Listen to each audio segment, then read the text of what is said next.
lebar karena memelihara akan mulutnya daripada masuk binatang yang melata. Nah, ini sambungan minggu yang lalu berkaitan dengan ketika seseorang meninggal sakit, dan dengan sakitnya itu dia meninggal dunia, maka begitu sudah tertutup matanya, cuma tetap disunahkan juga kita isyaratkan dengan tangan kita, yaitu kita usapkan di wajahnya, yang maksud dan tujuannya yaitu untuk merapatkan matanya. Nah, ini hukumnya sunnah.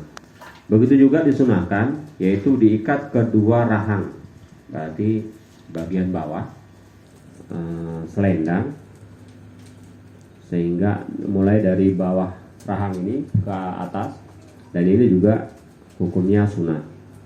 Nah, tujuannya supaya tidak masuk binatang melata. Nah, siapa tahu kadang karena barang sudah tidak bernyawa, bisa jadi entah coro, pokoknya binatang-binatang melata itu dikhawatirkan untuk dihindari supaya tidak masuk ke dalam mulutnya. Dan pengikat rahang tadi itu diusahakan jangan yang kecil, jangan nanti cari yang kecil, tapi diusahakan cari yang lebar. Jadi kira-kira rahangnya ini bisa tertutup. Maksudnya jangan kira-kira ini jangan kurang daripada 4 jari. Nah, ini lebarnya supaya lebih sempurna ketika menutup daripada rahangnya. Nah, ini juga hukumnya disunahkan. Lalu selanjutnya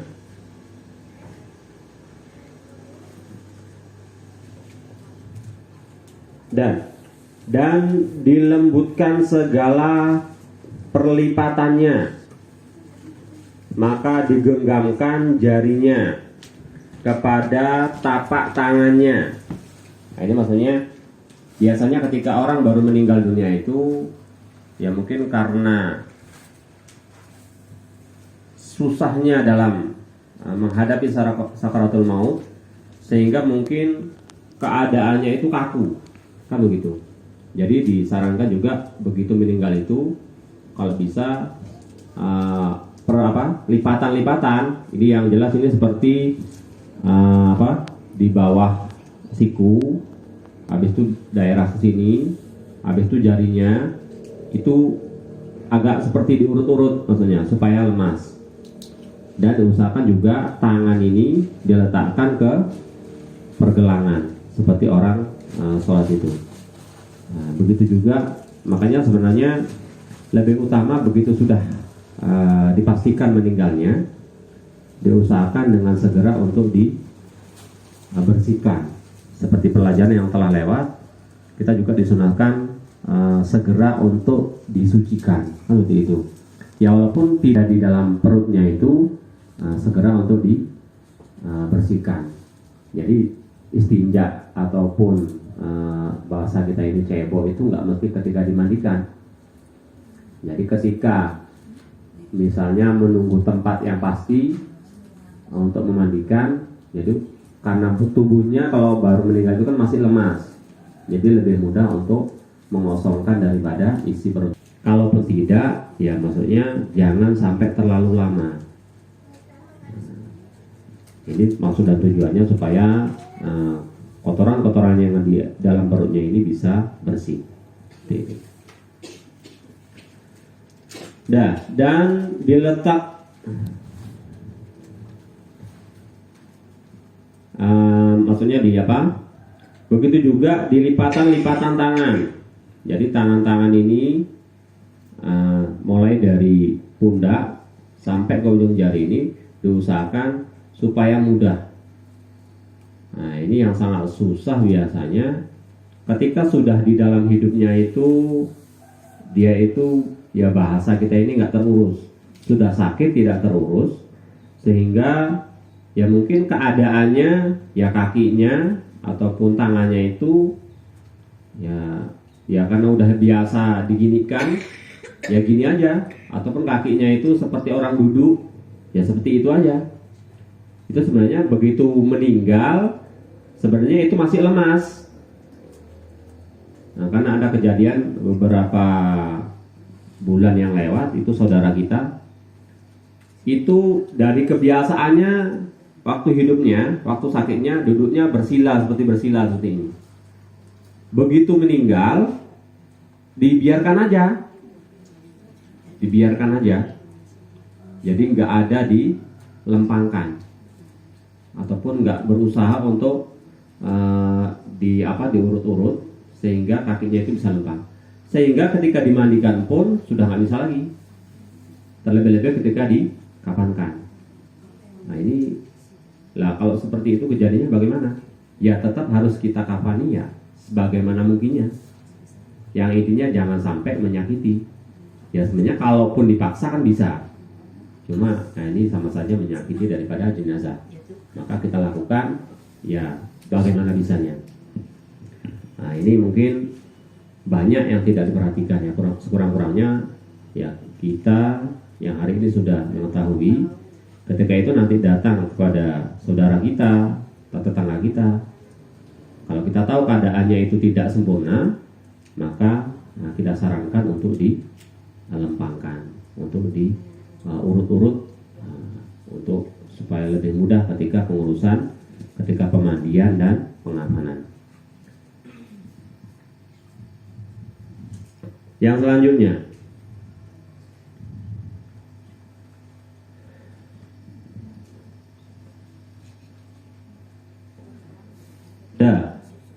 diletak-letak batasnya ke pahanya, maksudnya pokoknya semua, yang intinya kalau tadi masalah tangan, sekarang masalah di kaki.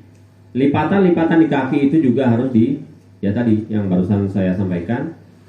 Nah itu di kaki juga, kalau misalnya kebiasaan ketika sakitnya itu sudah keadaan menekuk kalau bahasa kita ini, ya diusahakan supaya dilempangkan. Jadi insya Allah kalau baru meninggal itu kalau dilempangkan, kalaupun sulit misalnya, membutuhkan minyak supaya bisa lemas, tidak masalah. Jadi jangan untuk apa? Masa orang udah meninggal kok diurut-urut? Itu tujuannya itu supaya lebih mudah ketika pengurusan fardu kifayahnya. Bahkan di sini ada disampaikan pelemasan daripada sendi-sendi itu juga diperbolehkan menggunakan minyak. Ya minyak yang bagus, jangan nanti karena udah meninggal minyak jelantah, itu tidak ada berarti. Ya pokoknya kita lakukan sebagaimana layaknya orang hidup. Jadi apapun yang kita gunakan untuk si jenazah, kalau bisa gunakanlah sesuatu yang kira-kira kalau untuk orang hidup itu layak.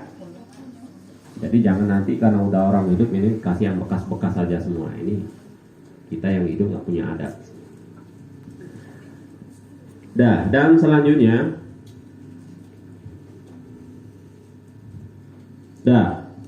tadi di kaki dan diletak-letak, maksudnya dilipat-lipatan pahanya ke perutnya, kemudian maka dibujurkan kedua tangannya. Jadi kita ginikan tadi, kita lemaskan, maksudnya kita luruskan, kita luruskan, baru misalnya untuk mengurut-ngurut tadi jangan langsung kita anukan, karena sebagian di dalam kitab yang lain ada disampaikan sakitnya ketika dicabutnya nyawa ini sehingga otot-otot itu kaku.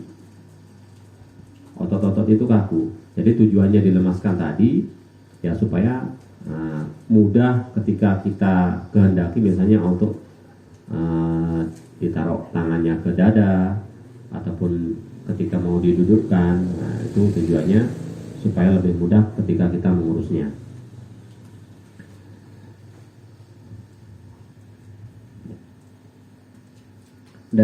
Sebagaimana disampaikan sini, dan dihujurkan kedua kakinya supaya mudah memandikan dan mengapani dia, dan hendaklah melembutkan itu kemudian daripada keluar roh karena ada pada badannya pada ketika itu hangat daripada bekas ruh. Maka apabila segera dilembutkan pada ketika itu, niscaya jadi lembut. Jadi lembutlah perlipatan anggotanya. Jadi maksudnya jangan terlalu lama. Misalnya kalau sudah dipastikan meninggal sekitar 5 menit misalnya, oh udah pasti. Nah di situ terus, ini kebiasaan kita kan begitu meninggal, lalu kita bersihkan kotor-kotorannya. Ya disitulah saatnya. Jadi sebelum kita taruh ke tempat sebelum dimandikan misalnya, itu misalnya dari kamar, itu di kamar itulah sebelum dipindah, kita bersihkan kotor-kotorannya, lipat-lipatannya itu kita urut-urut, kita lemas-lemaskan di persendian-persendiannya itu, baru kita taruh di tempat. Kalau mungkin untuk langsung dimandikan ya itu lebih baik. Jadi kita taruh di tempat sambil nunggu pengorekan kubur. Ini mayat ataupun jenazah sudah dalam keadaan suci, itu sebenarnya lebih bagus. Karena mungkin juga beberapa minggu yang telah lewat juga seperti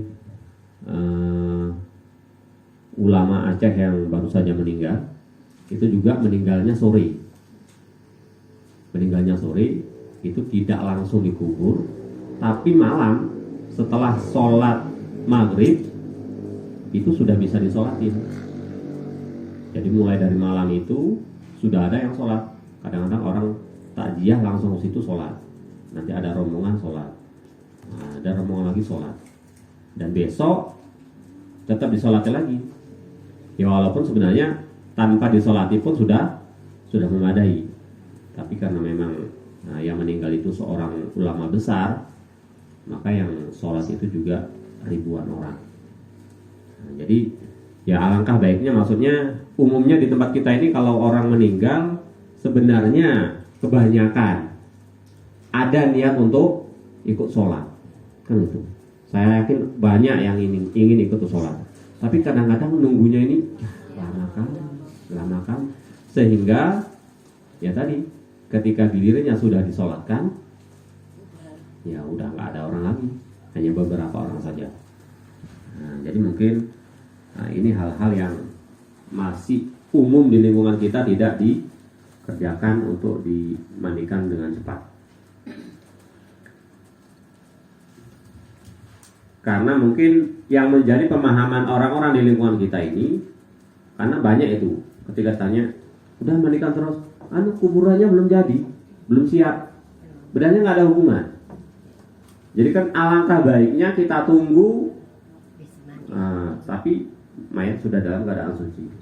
Kadang karena kita sholat jenazah ini nggak mesti jamaah rame-rame, 1 orang 2 orang, saya sholat terus lah sekalian, karena mau ada kesibukan, ya nggak masalah.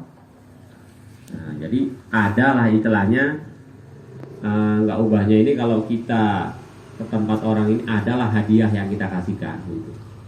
Tapi kalau cuma di situ kita berikan, masukkan uang, setelah itu kita pulang, sebenarnya hadiah itu bukan untuk si mayat atau jenazah, tapi hadiah itu untuk ahli warisnya. Itu sebenarnya.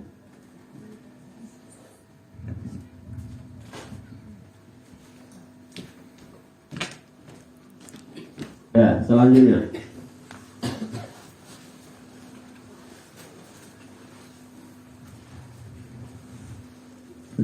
Dan jika lembut, syukurlah melembutkan dia. Tetapi jika dapat melembutkan dia dengan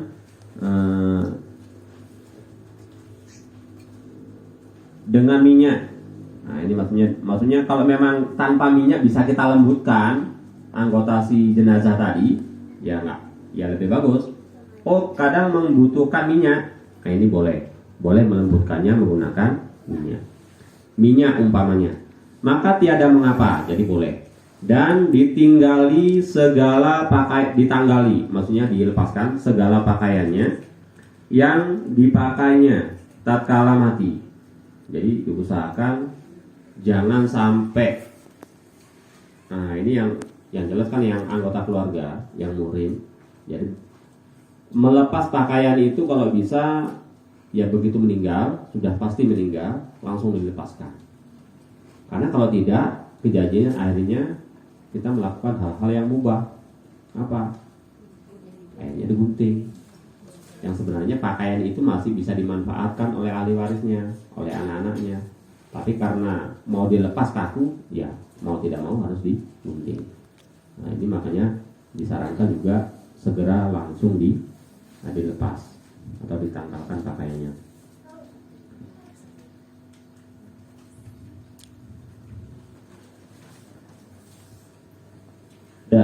Dengan kain yang ringan, maksudnya setelah ditanggalkan maka ditutup dengan kain yang ringan. Nah, maksudnya nggak usah terlalu tebal. Nah, yang kira-kira bisa menutupi, yang kira-kira juga ya lihat keadaan. Jangan nanti karena banyak angin taruh yang tipis, akhirnya kena angin, sementara sudah tidak berpakaian. Nah ini jadi fitnah nanti. Ya yang kira-kira bagaimana caranya supaya bisa tidak terlalu berat maksudnya. Maka disifatkan satu pancanya di bawah kepala, maksudnya begini. Nah, jadi setelah kita tutup dengan kain yang ringan tadi, itu diusahakan kainnya tadi jangan yang lepas. Kainnya jangan yang lepas. Kainnya yang agak panjang sehingga kain di daerah kaki itu nanti dilipatkan ke bawah kakinya. Nah, jadi kalaupun kita letakkan di bagian kepala, nanti diusahakan di kepala begitu juga. Nah, dan diusahakan kalaupun masih menunggu agak lama, diusahakan yang bagian kepala itu yang kira-kira masih mudah untuk dilihat. Jadi kalau bisa kain itu sampai di bagian dada. Habis itu kita kasih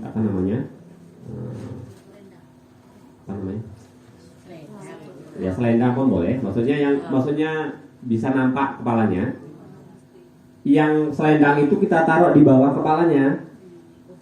Jadi ketika orang mau buka itu jangan dari atas ke sini, jadi dari bawahnya. Gitu. Nah, itu yang lebih bagus.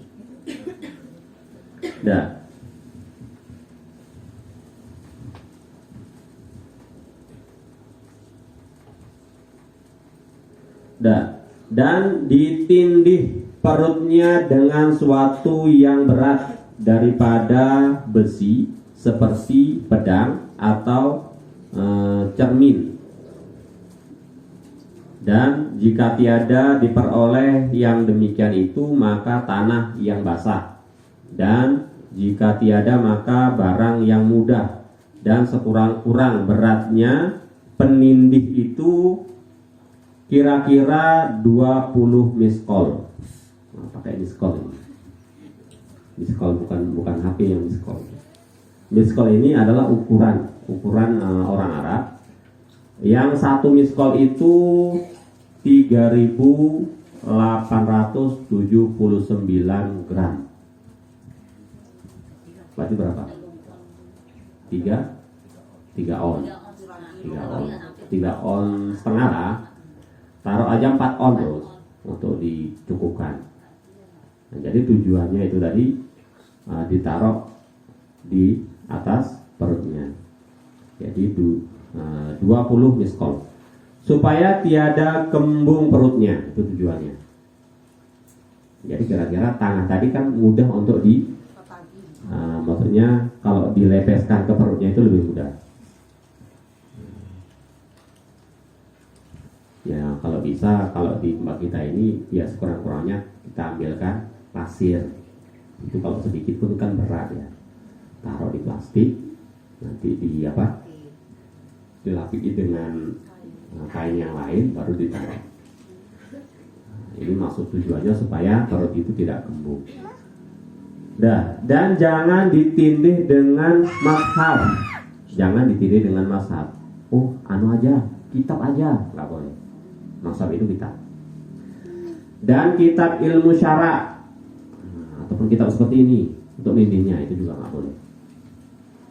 Karena Kadang-kadang kan nanti pikiran orang gini, oh biarlah dia ada menempel dengan Al-Quran, kan gitu. Itu jangan kalau bisa, karena dilarang. Dan dihantarkan mayat itu di atas kamil. Apa tadi? Yang jelas setelah dilakukan hal-hal tadi, ya taruh maksudnya di tempat yang agak tinggi. Nah ini sebenarnya kalau memang di lingkungan kita ini bisa kita lakukan, begitu meninggal langsung dimandikan, maka kita istilahnya bisa menyus yang agak tinggi, yang kira-kira tingginya itu sepinggang, kan gitu. Kita taruh di situ. Oh kadang orang mau datang mau sholat dulu, silakan. Nah ini saya di daerah Jawa itu ada beberapa tempat yang tempat kebetulan saya dulu suka main-main. Ketika ada kawan musibah apa, saya sering ikut. Kejadiannya seperti itu. Udah dimandikan, taruh di kanil tadi atau di kerenda kalau bahasa kita ini. Nah jadi pagi itu udah dalam keadaan suci. Jadi yang ngorek kuburan ngorek terus. Orang yang layak datang ke situ langsung sholat, bisa sholat. Setelah sholat, kadang duduk-duduk sebentar, kadang ada keperluan lain. Jadi tidak mengganggu aktivitas orang yang lain. Dan tujuan bertakziah kepada orang yang meninggal itu juga bisa terlaksana. Tujuannya. Dan itu kami lihat ada di beberapa tempat dan tidak semuanya. Tapi kan alangkah baiknya kalau kita bisa seperti itu, apa salahnya?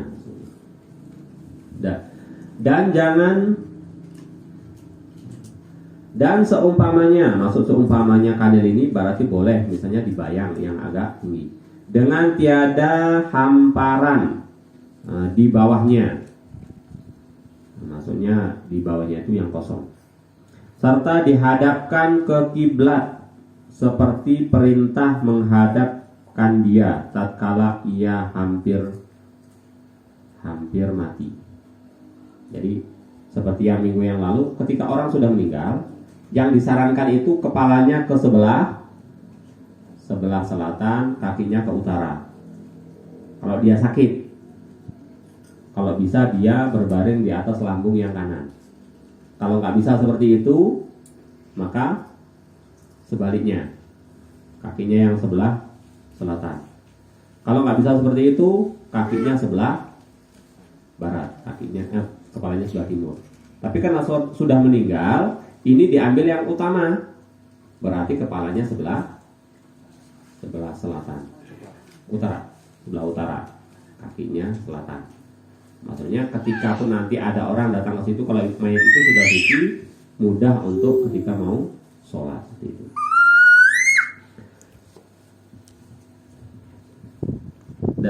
Dan sunnah bahwa hendaklah ia mengerjakan segala perintah yang tersebut itu keluarganya yang terlebih kasih sayang hatinya. Jadi yang mengerjakan itu adalah keluarga yang paling sayang, paling tersayang. Itu kalau bisa yang melakukannya.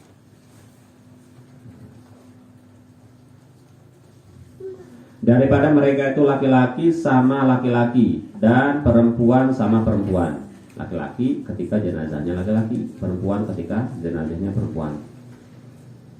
Tetapi suami terlebih utama mengerjakan istrinya daripada yang lainnya. Ini suami istri yang paling utama. Kalau suami berarti istrinya, kalau istri berarti suaminya. Ini maksudnya mulai yang apa? Melemas-lemaskan tadi, melepas bajunya, nah, itu maksudnya itu.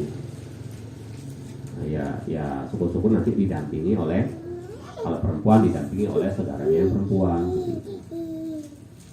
Kalaupun tidak, ya tidak masalah.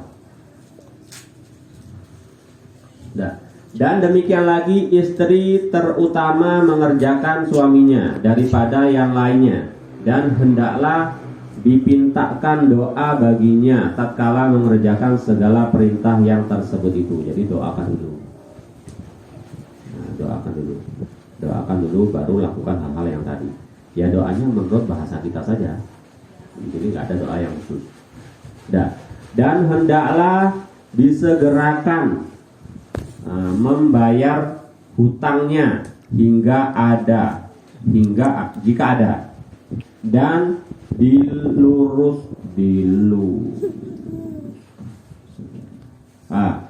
diluluskan segala wasiatnya pada ketika itu jika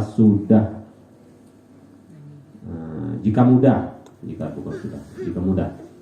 Dan jika tiada, maka hendaklah walinya memintakan halal kepada yang mengutangi dia, atau dipindahkannya hutang si mayit itu dirinya, supaya lepas dimahnya daripada keberatan hutang. Karena tersebut di dalam hadis bahwasanya orang mukmin adalah terpenjara daripada tempatnya yang mulia sebab hutangnya hingga dibayarkan hutangnya.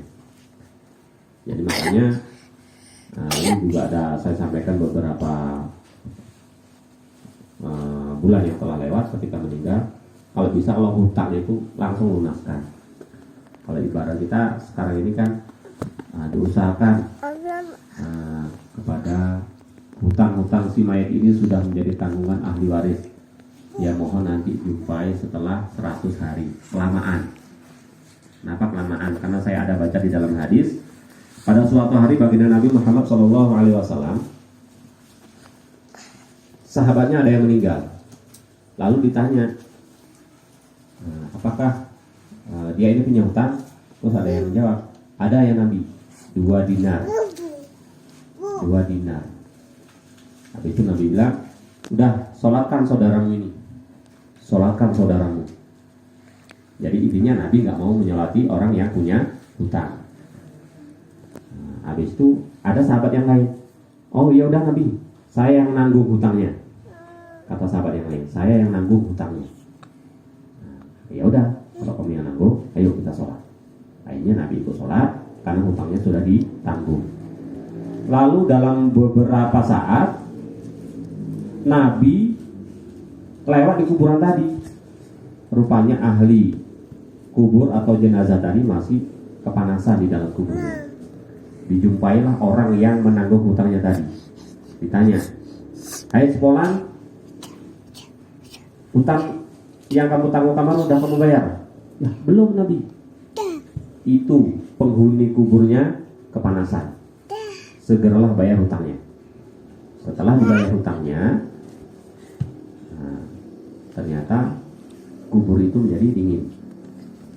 Lalu Nabi sampaikan lagi kepada orang yang menanggung hutangnya tadi, hai si Polan, kubur si Polan itu sudah dingin, sebab sudah kamu bayar hutangnya.